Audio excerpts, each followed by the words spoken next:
guyyaa abbaa mana isiitii adda baatu yookiin abbaa ilmoo isiitii adda baatu cidha godhatte bariisa halka ishiin cidha godhatte sana moo waan nama ajaa'iburraa jechuudha. Abbaan mana isii kun umrii guutuu hidhaa itti murtaa'e jechuudha. Assalaamu alaikum warahmatullahi wabarakatuh. Yoo yaalmaan oromoodha baga jiraata hordoftoota muuzeefaadha. Wanna nama ajaa'ibu seenaa nama ajaa'ibu jechuudha. Guyyaan kaleessa guyyaa sabtiiti. Guyyaa har'aa nama irraa dubbataa guyyaa alhadaati jechuudha. Guyyaa sabtii kaleessaa jechuudha. Intalli maqaa ishee shuruuka lammummaa ishee Libaanoosiin taate jechuudha.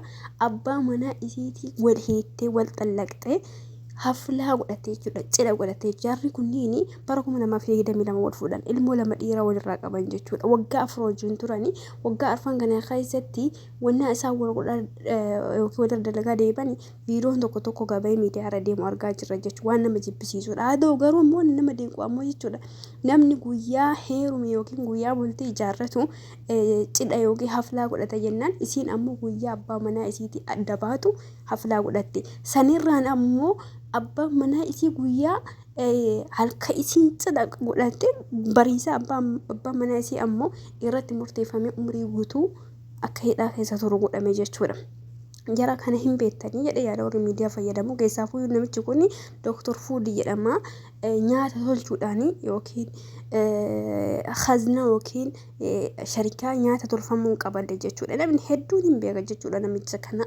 Namichi kun himannaa isaa akka seera biyya saniitti waan mataa nama haduuchuu kana bakkarraa bakka sochoosuudhaan kan himatame umriin guutuu itti murtaa'e jechuudha.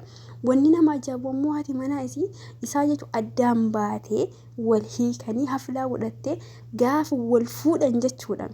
Gaafa wal fuudhanii qubeellaa inni daa'imandii biteef jechuudha.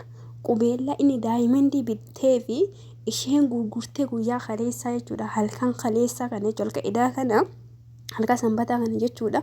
Qubeellaa san daa'imandii isa warqitti deebiste warqii nama haflaa dhufe yookiin nama cidha isii dhufe sanidhaaf kennite jechuudha. Akka hadiyyaa yookiin akka giiftiitti jechuudha. Waan nama ajaa'ibuuti. Kuni waa irraa baratamuu qabaatu akka tokko jechuudha. Maaliidhaafuyyuu ta'ee nama dubartoonni yoo haliitte takka deemtee miidiyaa irra wal arrabsiti, takka deemtee maqaa wal balleessiti, takka deemteetiin uf ajjeesti, takka deemtee uf miiti waan meeqa jira jechuudha.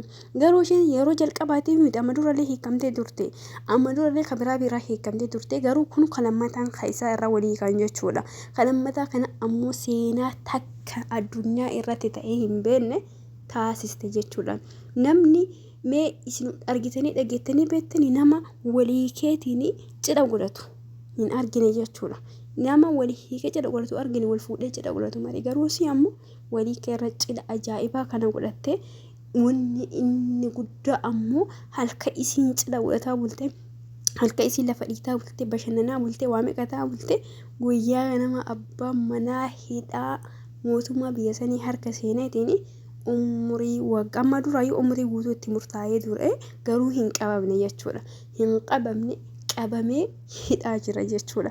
Addunyaa akkana qabdi. Addunyaan faraqaadha jechuu barbaadeeti. Maaliif ijoolleen keenya yeroo baay'ee bultii keessa jirtanii fiddanii lubbuu keessaniif akka waan lubbuu keessanii bakka ga'u akka abbaan manaa keessa lubbuu keessa santaru wayii gootan jechuu yeroo baay'ee fokkisaa aadaa fokkisaa kanaatti nu keessa jira. Uf miidhuu, uf abaaruu, isa arrabsuu maal gochuu isii amma odoo isa hin arrabsin odoo isa maa hin godhin ka keessaa keessoo ka miidiyaa irraa dubbataa jirra.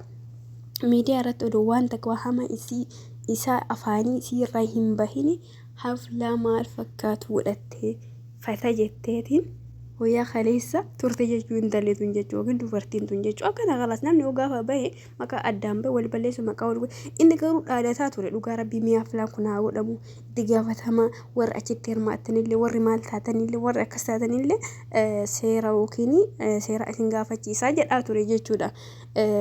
Waan akkasiiti garuu ishee sanii jecha namaa bakka osoo jechisaa bakka osoo hin dhagahini kana argite jechuudha yookiin sadarkaa kana geette akka addunyaatti tajaajibsifamaa jirti. Anillee na ajaa'ibate jechuudha. Maaliif gargar ba'uu miti garuu gargar baatee gola keessa deebitee ba'uu osoo hin taane maqaa isaa balleessuu osoo hin taane ta keessaa keessuudha kaata isaa waliin jiraatanii maal akkam wal godhaatuun akkam maqaa wal balleessaa akkam wal xureessaa ture isaa nama rabbi garuu miidiyaa irra argine kana irratti ammoo maqaa isaa hin dubbatin osoo teennaati jechuudha. Ijoollee teennaati dubartoota teennaati. kama godhuu isiillee hin hafne ofii maaflaa godhuu kanallee isii hin hafne maqaa wal balleessuu inni akkas hin taane waa walii godhan wal waakkachuu waa hadiyyaa walii kennaa turan waan hangoone jechuun waa baay'ee jira jechuu silaa wanni kaleessa damma jedhanii har'a ashaboo ta'etti dhagamu wanni kaleessa damma jedhan hadha leemoon ta'etti maal jedhamayyuu itti dhangaggahaa jechuudha inni kaleessa damma jedhanii waliin nyaataa turan maqaa wal balleessuu jira jechuudha namni akkuma waliin jiraatu adda bahu.